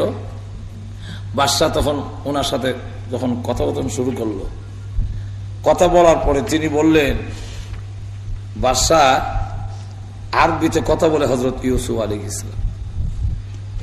ওই বাদশার রায়্যান সে 70টা ভাষা জানত। কয়টা ভাষা? 70টা, কিন্তু আরবি জানে না। ইউসুফ আলাইহিস সালাতু ওয়াস সালাম দেখা গেল বাদশার রায়্যান যেই ভাষায় কথা বলে তার উত্তর ওই ভাষায় ইউসুফ দেয়, কিন্তু ইউসুফ আলাইহিস সালাম কিছু ভাষা প্রয়োগ করলেন যেটা রায়্যান বুঝে না। তখন রায়্যান বুঝতে পারলো যে আমার জ্ঞানের চাইতে আরো 1000 কোটি গুণ বেশি জ্ঞানের অধিকারী ইউসুফ। ফালাম্মা কাল্লামাহু, যখন কথাবার্তা হইল তখন বলল যে এখন বুঝতাম পারলাম, আরবিতে কথা বলে। তো জিগাই দেখিটা কইটা আমার পূর্বপুরুষ, আমার দাদার ভাই হযরত ইসমাইল আজমের বাসা। ইয়াকুবের বাবার নাম ছিল ইসহাক, আর চাচার নাম ইসমাইল আলাইহিস সালাম। ইসমাইল আলাইহিস সালামের ভাষা ছিল আরবি। এই জন্য তিনি বলেন এটা হইল আমার দাদার ভাইয়ের ভাষা। তখন বললো এই ভাষা তো আমি জানি না, এটা আপনি জানবেন না। এরপরে বললো হিব্রু ভাষায় কথা, হিব্রু ভাষাও বাদশা জানে না। তখন বললো এটা কোন ভাষা? বলে এটা হইল আমার বাপ দাদা পূর্বপুরুষের ভাষা, আমার বাবা ইয়াকুব আলাইহিসসালামের ভাষা হিব্রু ভাষা, আমার পূর্বপুরুষ ইসহাক আলাইহিস সালাম তারও ভাষা হিব্রু ভাষা। বাদশা তখন এই ভাষায় কথা বললে বুঝে না, কিন্তু সে যে 70টা ভাষায় কথা বলে সবটি ভাষায় ইউসুফ আলাইহিস সালাম জানে। কথাবার্তা তারা বুঝতে পারলো যে ইউসুফ অত্যন্ত জ্ঞানের অধিকারী। ক্বালা ইন্নাকাল ইয়াউম লাদাইনা মাকিনুন আমিন। এমনি ডাক দিয়া বলল, আগে তো বলছিল বাদশাহ তাকে আমার সামনে নিয়ে আসো, আস্তাখলিসুহু লিনাফসি, আমি তাকে আমার বিশেষ লোক অর্থাৎ উপদেষ্টা বানাবো। কিন্তু এখন কথাবার্তা বলার পরে তিনি ডাক দিয়া বলেন, ইন্নাকা, নিশ্চয় ও ইউসুফ তুমি, আল ইয়াউম, আজকের দিনে, লাদাইনা, আমাদের নিকট, মাকিনুন আমিন, সম্মানিত এবং বিশ্বস্ত হয়ে থাকবে। তুমি এখন থেকে আমাদের কাছে সম্মানিত ব্যক্তি এবং বিশ্বস্ত, কারণ আমরা বুঝতে পারলাম যে আজিজ মিসরের ইগেনত থেকেও তুমি আমানতের খেয়ানত করো নাই, এবং তোমার সাথে কথা বলার দ্বারা বোঝা গেল অত্যন্ত খুব গভীর জ্ঞানের অধিকারী। সুতরাং তুমি আমাদের কাছে এখন থেকে খুব সম্মানিত এবং তুমি আমাদের কাছে বিশ্বস্ত। এখন বলেন, আপনাকে ইসলাম আগে উপদেষ্টা বানাইতাম, এখন উপদেষ্টা না, এখন মন্ত্রী পরিষদ। ইউসুফ আলাইহিস সালাম বললেন তখন, তাহলে একটা কাজ করেন, অর্থ বিভাগ পরিচালনা করার জন্য দায়িত্ব আমার কাছে দেন।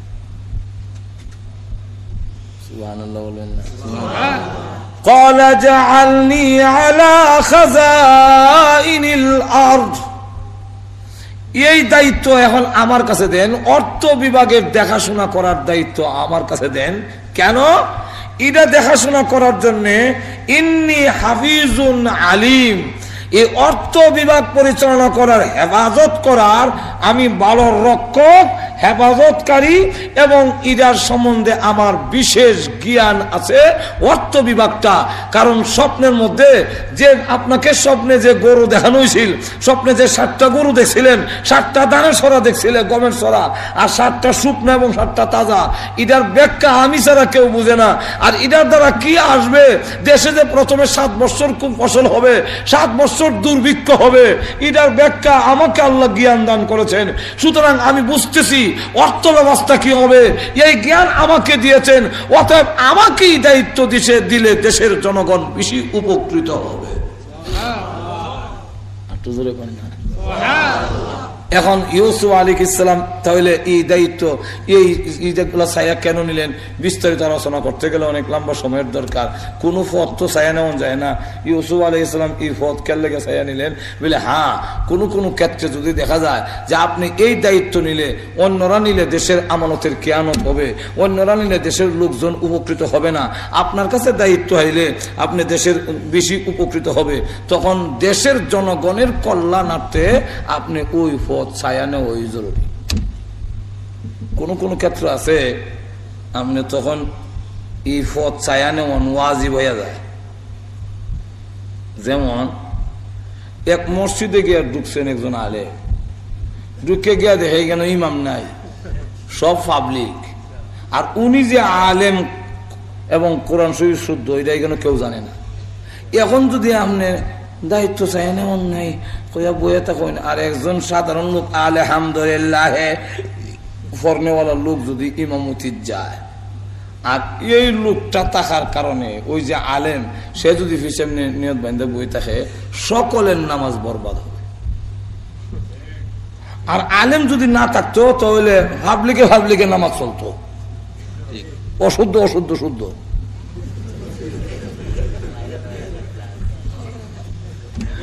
অশুদ্ধ শুদ্ধ মিললা শুদ্ধ হয়ে যায়, শুদ্ধ হয়ে যায় বলতে ওগুলো শুদ্ধ মিললা যায় এক জাতের নামাজ, যাও যেটা করেছে। কিন্তু একজন যদি ভালো এখানে লোক জাননেওয়ালা থাকে আর এই সময় না কর, তার কারণে সকলের নামাজ বাদ যাবে। ওই তো এই সময় তার কোন ওয়াজিব ইমামতি আমি করব, আর তো জোরে কর না, আরো জোরে কর। ইউসুফ আলাইহিস সালাম বুঝতে পেরেছিলেন এই অর্থ বিভাগ যদি আমার কাছে না আসে আমানতের কিয়ানত হবে, আর আমানতের কিয়ানত যদি হয় দেশের জনগণ এর বুক করবে, দেশের জনগণের উপরে বিপদ আসবে। কারণ যারা রাষ্ট্র ক্ষমতায় থাকে তারার কারণে যে চাউলের দাম বাড়ে না এমনটা নয়। আর তো জোরে কর না, যারা রাষ্ট্র ক্ষমতায় থাকে তারার কারণে ইউসুফ আলাইহিস সালাম এই স্বপ্ন কেন দেখলেন জানেন? যে 7 বছর ফসল হবে, আর 7 বছর পরে দুর্ভিক্ষ কেন আসবে? একজন নিরপরাধ 7 বছর কেন আসবে? তাফসীরের কিতাবে লেখেন যে ইউসুফ আলাইহিস সালাম জেলে ছিলেন 7 বছর। একজন নিরপরাধ মানুষকে জেলের মধ্যে যদি 7 বছর রাখা হয় তাহলে দেখা যায় এই 7 বছর রাখার অপরাধের কারণে আল্লাহর গজব হইল, তাদের দেশে 7 বছর দুর্ভিক্ষ দেখা দেবে। ঠিক তেমনি ভাবে দুর্নীতির মামলায় সঠিক দুর্নীতিবাদ যে তাকে যদি ধরা হয়, তাকে যদি শাস্তি দেওয়া হয় তাহলে তো ঠিক আছে। কিন্তু এই দুর্নীতির দমনের মাধ্যমে দেখা গেছে দুর্নীতিবাজ নয় এমন লোককে জেল আড়াইয়া দিয়া অযথা তাকে শাস্তি দেওয়া হচ্ছে, অযথা তাকে কষ্ট দেওয়া হচ্ছে।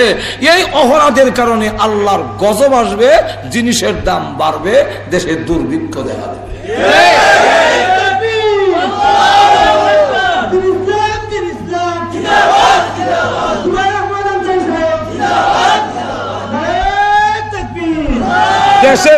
দেশের জনগণের উপরে যে একটা প্রভাব পড়ে যারা রাষ্ট্র ক্ষমতায় থাকে, কইতাম না একটা ঘটনা, না আপনার অসুবিধা হইতেছে? ঘটনাটা হইল বাদশাহ মানে খলিফা হারুন রশিদ একটা পাবলিক মালিক একটা আঙ্গুরের বাগানের ভিতরে ঢুকছে, কিন্তু মালিকে জানে না, এই বাগানের মালিয়ে জানে না উনি যে খলিফা হারুন রশিদ। গিয়া ঢুকিয়া কইছে যে আমার 1 গ্লাস আঙ্গুরের শরবত খাও।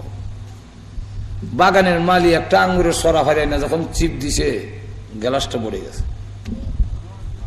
তখন খলিফা হারুন রশিদের নিয়ত খারাপ করলিস, এত মূল্যবান একটা আঙ্গুরের বাগান এটা সরকারের খাতে নিয়ে দিত, এটা ব্যক্তি মালিকানা থাকে যদি, তাহলে সে উপকৃত হবে। আর এটা যদি সরকারের বান্ডে নিয়ে যাওয়া যায় দেশের জনগণ উপকার হইব। নিমুগাইটা আর জনের বাগান দখল করলিব, নিয়ত বালা না খারাপ। এমনি ডাক দেখা, এই মালিক আমার তৃপ্তি হয়েছে না, 1 গ্লাস দে। এখন আবার গিয়া আঙ্গুরের সরা ফারে না চিপ দে, 5 ফুটা 4 ফুটা 3 ফুটা করে। কিরে আগে দিয়ে আঙ্গুরের সরা দিয়ে একটা সরা চিপ দি তুই গ্লাস ভরে গেছে, ওখান দিয়ে 4-5 ফুটা রস দি নাই। মালিও কেমন মালি চিন্তা করেন, হ্যাঁ ওইটা এই দেশের বাদশা যে মনে হয় তার নিয়তের মধ্যে কোনো দোষ ধরে দিয়েছে, এর লেগে আমার ফলও দোষ ধরছে।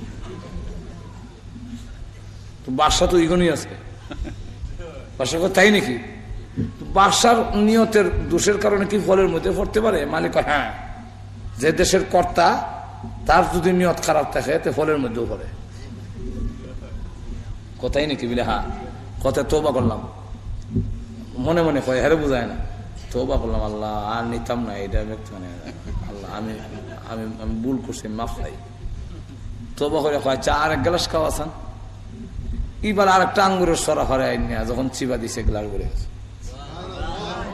তাহলে বোঝা গেল দেশের কর্তা যে থাকে তারা যদি এরকম হয় তাহলে এটার উপরে চাউলের দাম বাড়তে থাকবে, 70-100 যাইতে পারে। এই যে দুর্ভিক্ষ দেখা দিতেছে, আবার আমরা পরামর্শ দেয় আলু বিলে খাইতে, ঠিক না? ঠিক না, আলু খাইতে। এখন যদি তাদের স্বার্থের উদ্দেশ্য হয় যে তারে গ্রেফতার করলে আমরা লাভ, এটা দোষী না নির্দোষীটা বুঝি না, 14 বছর দেয়া দাও, দেয়া 14 বছর এটা না আটকাইলে আমরা অসুবিধা, অথচ নির্দোষ আটকাই দিছে। আর একটা দোষী এখন আমরা এটা যখন সংস্কারের কথা কয় এটা তাক ইমন 2 চোখে যদি দেখা দেয় তাহলে বোঝা গেল জুলুম হইতেছে, যেরকম ঠিক না ঠিক না? তাহলে দেশের মাল দ্রব্যমূল্য ঊর্ধ্বগতি হবে, দেশের দুর্ভিক্ষ আসবে। ইউসুফ আলাইহিস সালামকে 7 বছর নিরপরাধ একজন লোককে রাখার কারণে আল্লাহর পক্ষের গজব আসলো, 7 বছর পর্যন্ত দুর্ভিক্ষ দেখা দিল। এটা ইউসুফ নবীর স্বপ্নের ব্যাখ্যা জানেন না, বুঝিলেছে, বাদশা তো জীবনও বললো নইলে আর তো জোরে কর না। এই জন্য ইউসুফ আলাইহিস সালাম কয় এটার দায়িত্ব আমার কাছে দিলেই আমি এটার হেফাজত করব, এটা আমার দ্বারাই সম্ভব, এটা আমি সঠিকভাবে রক্ষণাবেক্ষণ করব এবং এটা কিভাবে প্রয়োগ করতে হবে এর জ্ঞান আমার কাছে আছে।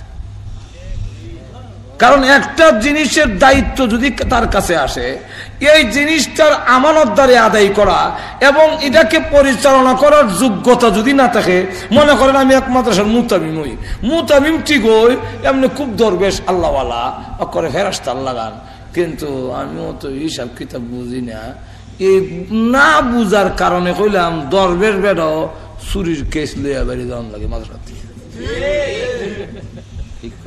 কোন টেয়া কোন ফটো তো কইতে পারে না, টেয়া কইতো এটা হিসাব দেয় না, উনি হিসাব দিতে গেল আর মিলাইতে পারে না, যেরকম ঠিক কিনা? অনেকে দেখা গেছে আসলে লোকটা খারাপ না, আসলে চুন না, আসলে পয়সামাই দেখা অনেন না, কিন্তু কোন স্লিপ কোনানো তো কত টাকা হারে দিল এটার হিসাব নাই, যেরকম না?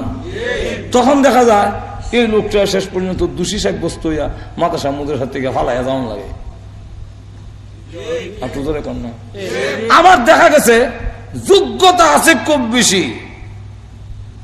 কিন্তু মামলত আসলে 2 নম্বর, যেরকম ঠিক নেই, তারে ধরন যায় না।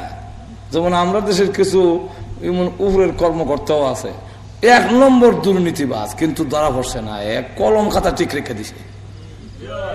আর কিছু আমরা লাগান মোল্লা মেসাব যেতে আছি, এটা বড় বড় হয়ে গেছে ধরা। আমরা মুফতি শহীদুল ইসলাম জীবনে খাইছে না, কিচ্ছু খাইছে না, 13 বছর হয়েছে, কথা বুঝছেন না? আর এখন দেখা গেছে ইমন গুরনি ওয়াকের মধ্যে পড়ে। তো এই জন্য ইউসুফ আলাইহিস সালাম বলেন একটা জিনিস দায়িত্ব পালন করতে গেলে 2টা জিনিস লাগে, এটা আমার কাছে আছে, অর্থ মন্ত্রণালয় দেখতে গেলে এটা পয়সার ভান্ডার যেহেতু, সুতরাং এটারে হেফাজত করার মতো এই রক্ষণাবেক্ষণ করার যোগ্যতা থাকতে হবে। ইন্নি হাফিজ, আমি এটারে পারদর্শী। 2 নম্বর হলো আলিম, জ্ঞান লাগবে পরিচালনা করার, এই 2টা যোগ্যতা আমার কাছে আছে। আমাকে যদি অর্থ বিভাগ দেওয়া হয় তাহলে এই দেশের জনগণ উপকৃত হবে। এই কারণে উনি ছায়া নিছে, ছায়া কয় ওয়াকাযালিকা মাক্কান্না লিইউসুফা ফিল আরদ। আল্লাহ রাব্বুল আলামিন বলেন এমনি ভাবে আমি ইউসুফ আলাইহিস সালামকে ওই ফিল আরদি মানে আই ফিল মিসরি, মিশরের আমি অধিপতি বানাইলাম। অধিপতি বানাইলাম কেমনে? অর্থ মন্ত্রণালয় যখন নাকি এইভাবে দায়িত্ব পাইল, আর হযরত ইউসুফ আলাইহিস সালাম এমন একটি খাদ্য গুদাম তৈরি করলেন যে এটা 15 মাইল লম্বা, 15 মাইল ফাঁস, 15 মাইল লম্বা গুদাম আর 15 মাইল পাশ। উনি স্বপ্নে বুঝতে পারছিলেন 7 বছর খুব প্রচুর পরিমাণে দেশে ফসল হবে, তাই তিনি ঘোষণা দিচ্ছেন প্রত্যেকেই 5 ভাগের 1 ভাগ খাওয়ান জমা রাখো। প্রত্যেক বছরের তুমি 5 ভাগের 4 ভাগ খাইলেও আর 1 ভাগ শেষ করো না, জমা রাখো, অর্ডার দেওয়া হয়েছে 5 ভাগের 1 ভাগ রাখবা। এইভাবে 7 বছর পর্যন্ত খালি জমাও। আর উনিও রাষ্ট্রীয় সম্পদ জমা করার জন্য 15 মাইল লম্বা আর 15 মাইল ফাঁস একটা গুদাম তৈরি কইরা এর মধ্যে 5 বছরের যা কিছু ফসল হইতেছে সবগুলো যখন সংরক্ষণ করা হইলো, এমন ভাবে সংরক্ষণ করা হইলো যে আবার পরবর্তীতে 7 বছর সংরক্ষণ করলো, 7 বছর আবার দুর্ভিক্ষ আসবে। এই দুর্ভিক্ষ আসার সময় তখন দেখা যাবে অবস্থা বড় সিরিয়াস। যদি প্রস্তুতি আগের থেকে না থাকে তাহলে এটা সামলায়া ওঠা বড় কঠিন, কঠিন ব্যাপার। তখন করছে কি হযরত ইউসুফ আলাইহিস সালামের এই দক্ষতা, এই যোগ্যতা দেখিয়া তখন রায়ান যে বাদশাহ আছিল ডেকে নিয়ে কয়, দেশ আমি চালানির থেকে আপনি চালানির যোগ্যতা বেশি, সুতরাং শুধু অর্থ বিভাগ না, পুরা দেশের দায়িত্ব আপনারে দিলে এলাম। আর আজিজ মিসির যে আছিল তার নাম আছিল কিতফির। এই কিতফিরে সরাইয়া উনার হইলা বানাইছিল অর্থ মন্ত্রণালয়ে। এরপরে হইলো শুধু অর্থ মন্ত্রণালয় নয়, আমারে আপনি খালি খাওয়ানো দেন, খরচ দেন, আর পুরা দেশের দায়িত্ব আপনি নিয়ে। ইউসুফ ইসলাম কত হইলে কালমাটা করে লাও,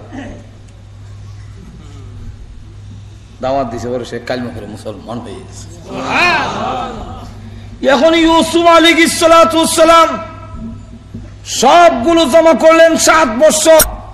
জমা করে এখন দেখা গেল পরবর্তীতে 7 বছর যখন দুর্ভিক্ষ দেখা দেওয়ার পরে ঘোষণা দিল এই রেশন সিস্টেম সর্বপ্রথম ইউসুফ আলাইহিস সালাম আবিষ্কার করলেন। তিনি বললেন যে হ্যাঁ, মাল চাবান দেওয়া হবে পয়সার বিনিময়। এখন হইলে 1 বছর পয়সার বিনিময় নিছে, এখন আর পয়সা নাই। তখন কখন কিতা করতাম বলে, এখন এক কাজ করো, অলংকার যা আছে এটা সব সরকারের ভান্ডারে জমা দাও আর মাল নিয়ে যাও। তবে জেনে রাখো, গরিবরেও 1 ট্রাক দেওয়া হবে, ধনীরেও 1 ট্রাক দেওয়া হবে। ধনীরাও এক ট্রাক নিবা, গরিব 1 ট্রাক নিতে হবে। খুব প্রভাবশালী নেতা তুমি, কমিউনিটি নেতা, তুমিও 1 ট্রাক, এই দেশের গরিব যে সেও 1 ট্রাক, এর থেকে 2 ট্রাক কাউকে দেওয়া হবে না, কারণ এখানে বেইনসাফি করা হবে না। এমনকি স্বয়ং বাদশাদের রায়ান, তাকেও তিনি দুপুরে শুধু 1 বেলা খাওয়ান দিতেন, রাত উপবাস রাখতেন। ইউসুফ আলাইহিস সালাম নিজেও ক্ষুধার্ত থাকতেন, অথচ খাওয়ান জমা আছে। কেন? গরিবের দরদ যেন ভুলে না যায়। এইভাবে 2য় বৎসর খাদ্য দেওয়া হইল। প্রথম বৎসর টাকার বিনিময়, টাকা যখন শেষ হয়ে গেছি তখন খাদ্য দেওয়া হবে। কিসের বিনিময়? যে এই জেওর অলংকার হাতে যা আছে, হীরামণি মুক্তা, সরকারের ফান্ডে জমা দাও, খাওয়ান নেও। দিল জেওর। 2 বছর গেল। 3 বছরের দুর্ভিক্ষ, 1 বছরই জানান যায় না। 1 বছর তো দুর্ভিক্ষ আমরা যাই উঠতাম পারি না, আর যদি 3 বছর হয়, এখন না। এখন দেখা গেল 2য় বৎসর গেল, অলংকার হাতে দিয়েও শেষ। 3য় বৎসরের অভাবটা কেমনে কাটাই উঠবে? তখন তারা কইল যে আমরা গৃহপালিত যত জানোয়ার আছে এটা সরকারের ভান্ডারে জমা দিতে লাগলো, আর তারা খাওয়ান নিল। তো ক বছর গেল? 3 বছর। 4 নম্বর বছরে অহন তো আর গরু ছাগল নাই, অহন কি আর খাওয়ান আনতাম। তখন ঘোষণা দিল যে প্রত্যেকের গুলাম বান্দি যা আছে সরকারের ভান্ডারে জমা দাও, মাল দাও, নিল। ইয়ার পরে কইল যে যারা নাকি ক বছর গেল? 4 বছর। 5 বছর সময় কওয়া হইল যে তোমরা আওলাদ সন্তান সব সরকারের কাছে জমা দাও, জমা দিয়া মাল নেও। এখন বাচ্চা দিলাইল। এরপরে কইল যে তোমরা প্রত্যেকেই, এখন পরের বছর যখন আবার সময় হইল তখন ঘোষণা দিল যে প্রত্যেকেই তোমাদের জান মাল যা আছে সরকারের কাছে সৈপাল দাও, আর তোমাদের স্থাবর অস্থাবর সমস্ত সম্পত্তি সরকারের ফান্ডে জমা দাও। দিলে দলিলপত্র জমা দিবা, দিলে পরে তোমাদের এর বিনিময় খাওয়ান দেওয়া হলো। দলিলপত্র দেওয়া হইলো। গেল 6 বছর। 7 বছরের সময় কওয়া হইলো তোমরা প্রত্যেকে সই করিয়া তোমরা নিজেরারে বিক্রি করবা সরকারের কাছে। বিক্রি করলো, ওইটা মাল দেয়। প্রত্যেকে ইউসুফ পুরা দেশের মালিক হইল, পুরা মিশরের মালিক আল্লাহ ইউসুফ নবীকে বানাইলো। গরুর মালিক, গুলাম বান্দির মালিক, মানুষের মালিক, জাগা জমিনের মালিক, সবকিছুর মালিক বানাইয়া কইল আমার ইউসুফকে যে দেশের গুলাম হিসেবে বাজারে বেছে, আমি আল্লাহ আমার নবীকে যখন গুলাম হিসেবে বাজারে বেচছিল, আমি আল্লাহ এই দেশের সকলরে তার গুলাম বানাইয়া দেখাই দিলাম আমি আল্লাহ কিতা করতাম পারি। ইউসুফ নবীর কাছে সফটওয়্যার গুলাম বানাও, সফটওয়্যার কিনো, এরা নিজেরা সই দিব, আমি বিক্রি হইলাম সরকারের কাছে। এইভাবে সব আবার আনছে। সব যখন দেওয়া হইলো, বাদশাকে জিজ্ঞাসা করে, ও বাদশা এবার বলেন তো দেখি আপনি মিশরের মতামতের সম্পর্কে আপনার কি মত? তখন কয় আপনার যে মত আমার এই মত। এমনি ইউসুফ আলাইহিস সালাম ডাক দিয়ে বললেন, ও দেশবাসী, আজ থেকে তোমরা যা দুর্ভিক্ষ তো 7 বছর গেল, তোমরা যারা টাকা পয়সা জমা দিয়েছিলা, অলংকার বাদী জমা দিয়েছিলা, চতুষ্পদ জানোয়ার, গৃহপালিত জানোয়ার জমা দিয়েছিলে, তোমাদের গোলাম বান্দি যা জমা দিয়েছিলে সবগুলো ফেরত নাও। আর যারা নিজের সই কইরা গোলামের খাতায় নাম লেখাইয়াছিল, আমি ইউসুফ এখন থেকে ঘোষণা দিলাম তোমাদের সকলকে মুক্ত করে দেওয়া হলো। এখন কই সুবহানাল্লাহ, দেখছুন ইমন বাদশা আল্লাহর জমিন নিয়ে আবার ফেরত দিলা। আল্লাহ গুলাম বানাইয়া আমার ইউসুফরে যখন বাজারে বেচছিলে গুলাম বানাইয়া তোরারও বানাইলাম, বানাইয়া আবার ছেড়ে দিলাম। এখন আল্লাহ রাব্বুল আলামিন বলেন এইভাবে, وَكَذَلِكَ مَكَّنَّا لِيُوسُفَ فِي الْأَرْضِ يَتَبَوَّأُ مِنْهَا حَيْثُ يَشَاءُ। এমনি ভাবে ইউসুফ আলাইহিস সালামকে আমি অধিষ্ঠিত করলাম কোন জায়গায়? ফিল আরদি আই ফিল মিসরি, মিসরের অধিপতি আমি বানাইলাম।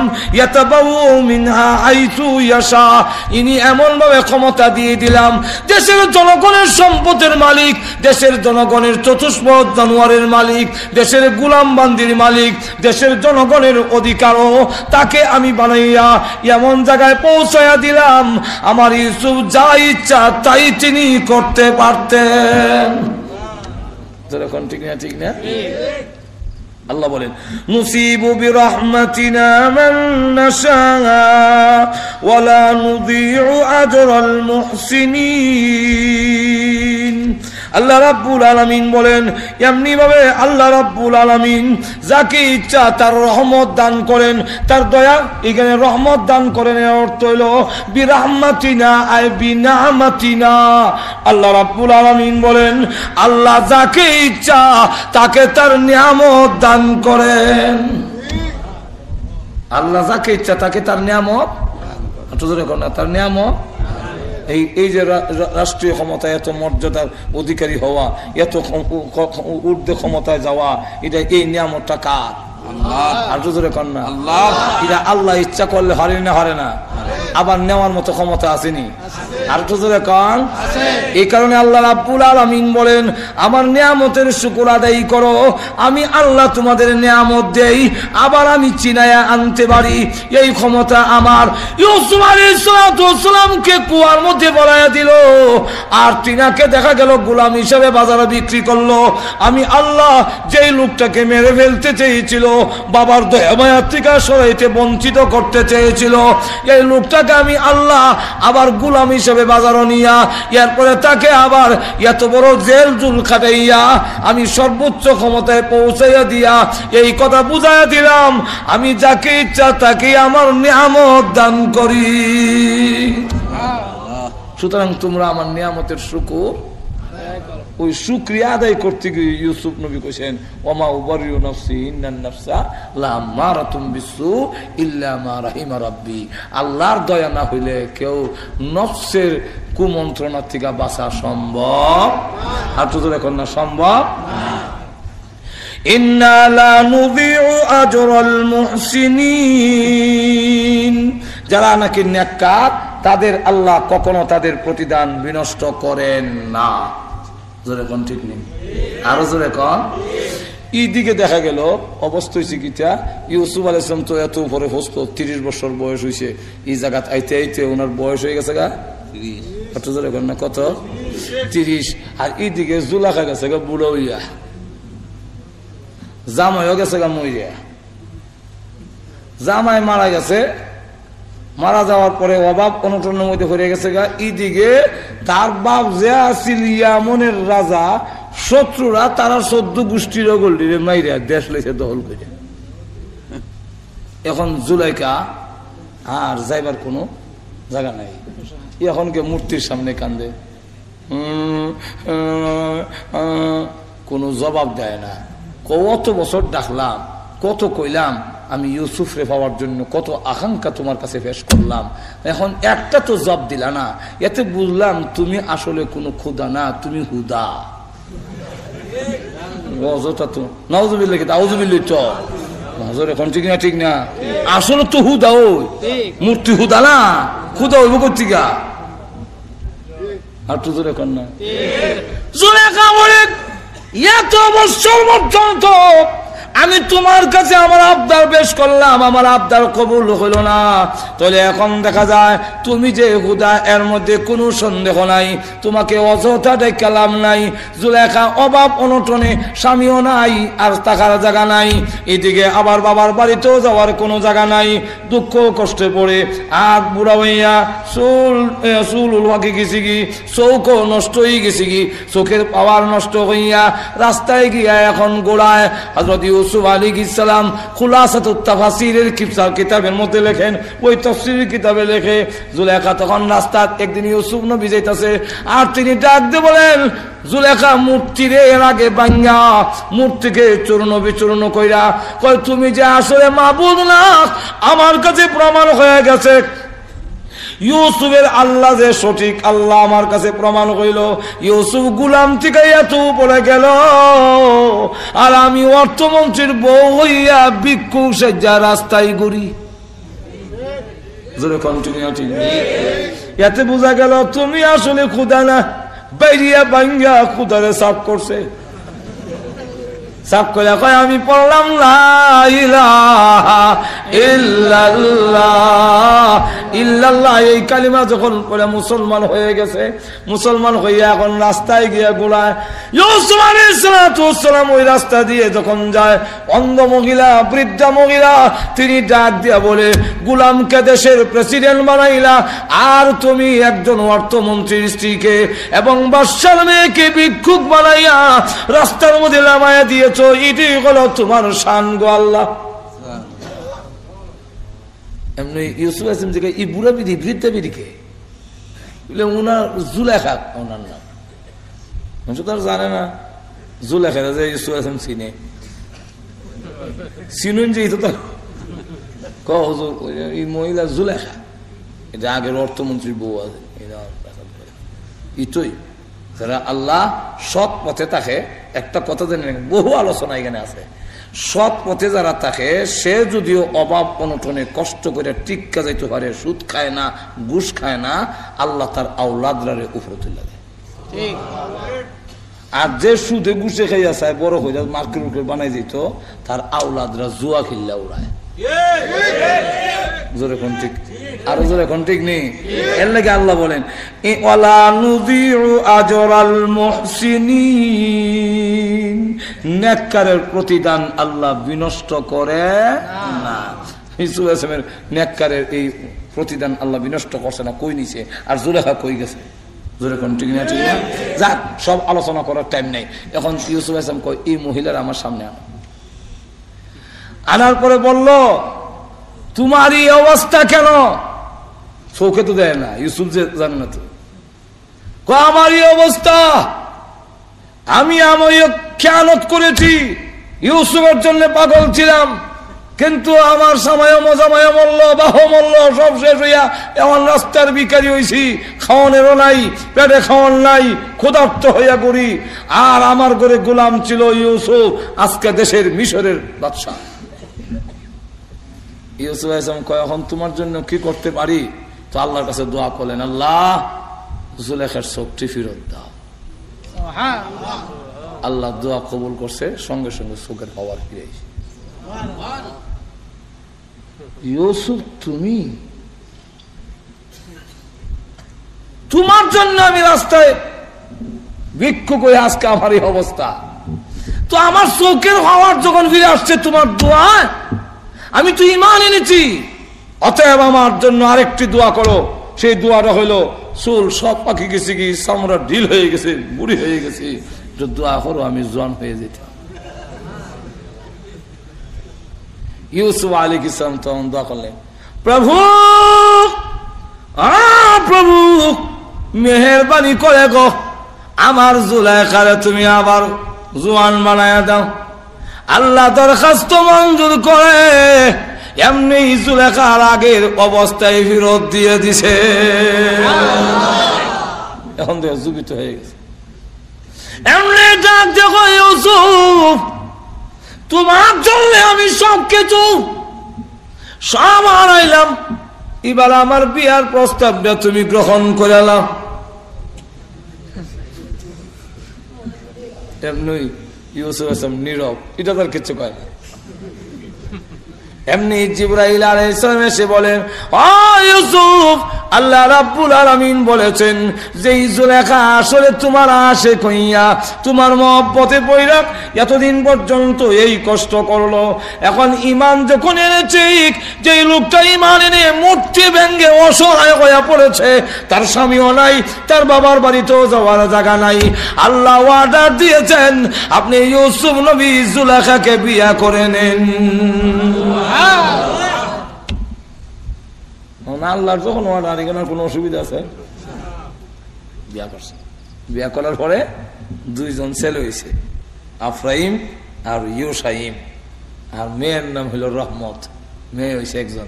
তাফসীরে জালালাইনের হাসিয়ার মধ্যে 500 মধ্যে লেখছেন, দুই ছেলে এক মেয়ে, মেয়ের নাম হইল রহমত। তাফসীরে জালালাইনের হাসিয়ার মধ্যে লেখে ইউজাওবিজুহা আইয়ুব, যাকে আইয়ুব আলাইহিস সালাম বিয়া করছিল, আমরা যার নাম জানি রহিমা, এই রহমতটি কই রহিমা হইছে। আরো জোরে কন না, আমরা কই না নি বিবি রহিমা যে আইয়ুব আলাইহিস সালামের সাথে আছিল, কিরা সমাজে ওগুলো ভালাই গেছিল, এক মহিলা আছিল না নি রহিমা নামে, আসলে রহমত নামে, রহমত মহিলার নাম, কিন্তু এটারও আমরা রহমত এটা কিছু বদলাই ফেললে রহিমা হইছে। মুসার রব যদি পরিবর্তন হইতে হইতে আপনার দেশ মশুই হইতে পারে। যেরকম ঠিক না, ঠিক নেই। যাক, আর বেশি লম্বা চড়া করে লাভ নাই। হযরত মাওলানা মুফতি বশির আহমদ সাহেব উনিও আছেন, আমি যদি আবার বেশি লম্বা করি তখন মনে আছে মাইক আর টাইম ছাড়তো না, আর আমরা দাওয়াত না দিলে কিতা আছিল।